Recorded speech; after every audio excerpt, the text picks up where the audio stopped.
भैया, होली का त्योहार आ गया है और पूरा देश होली का त्योहार मनाता है। कहते हैं कि बुंदेलखंड की झांसी से होली की शुभारंभ। क्या कहेंगे? बिल्कुल सही बात है। और सबसे पहले हम सारे बुंदेलखंड वासी, हमारे झांसी वासी और देशवासियों को होली की हार्दिक अनंत शुभकामनाएं देते हैं। और सत्य यही है कि हमारा बुंदेलखंड चूंकि ऐतिहासिक धरोहर है, यहाँ पे अनेक वीरों ने जन्म लिया है और उन वीरों से जुड़ी हुई कई गाथाएं ऐसी हैं जिन्हें आम पब्लिक, आम जनमानस नहीं जानता। उसी में से एक होली भी है।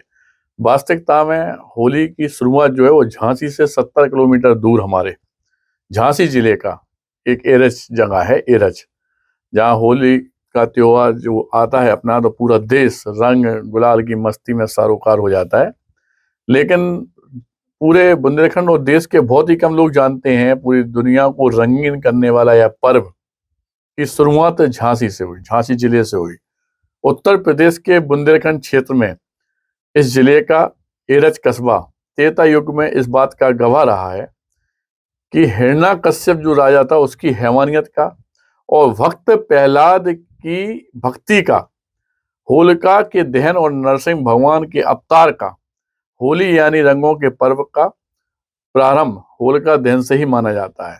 शास्त्रों और पुराणों के मुताबिक वर्तमान में झांसी जिले का एरच कस्बा त्रेता युग के एरिक कक्ष के नाम से प्रसिद्ध था।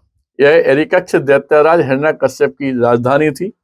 हिरण्यकश्यप को यह वरदान प्राप्त था। उसे उस समय चूंकि वरदान बहुत मिलते थे भगवान से, जो इतिहास है कि उसे यह वरदान प्राप्त था कि ना वो दिन में मरेगा ना रात में, ना इंसान से मरेगा ना जानवर से। इसी वरदान को प्राप्त करने वाले, खुद को अमर समझने वाला वो हिरण्यकश्यप इतना निरंकुश हो गया कि जनता ताई तराई माम पे आ गई। लेकिन इस राक्षस राज के घर जन्म हुआ भक्त प्रहलाद का। क्या मानते हैं, तो एरच प्रहलाद की नगरी? बिल्कुल सही कह रहे हैं। भक्त प्रहलाद की जो भगवत भक्ति से परेशान हिरण्यकश्यप ने उसे मरवाने के कई प्रयास भी किए, जिससे हमारे प्रहलाद जी थे वो बचे। आखिरकार हिरण्यकश्यप ने प्रहलाद को ढिकोली पर्वत से नीचे फेंकवा दिया। ढिकोली पर्वत और जिस स्थान पर प्रहलाद जी गिरे, आज भी वो स्थान मौजूद है। उनके पैरों के निशान वहां पे मौजूद हैं। आखिरकार हिरण्यकश्यप की बहन होलिका ने प्रहलाद को मारने की ठानी।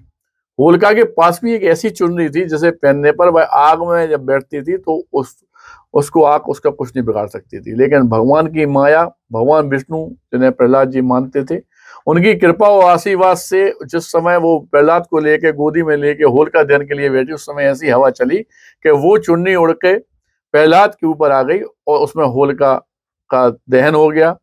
और सबसे बड़ी बात तो ये है कि जब होलिका जल गई, आज भी पुरातत्व विभाग ने जब वहां पे खुदाई की तो होलिका की गोदी में बैठे प्रहलाद की जो मूर्ति मिली है वहां पे, वो इस बात का प्रमाण है। वहां पे जो उस समय के अवशेष मिल रहे हैं वो इस बात का प्रमाण है कि वास्तविकता में यहाँ पे ऐसा सब कुछ घटित हुआ।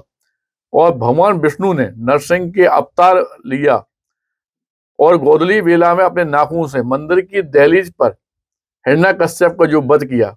और हिरण्यकश्यप के वध के बाद एरिकक्ष की जनता ने एक दूसरे को खुशी में जो गुलाल डालना शुरू किया।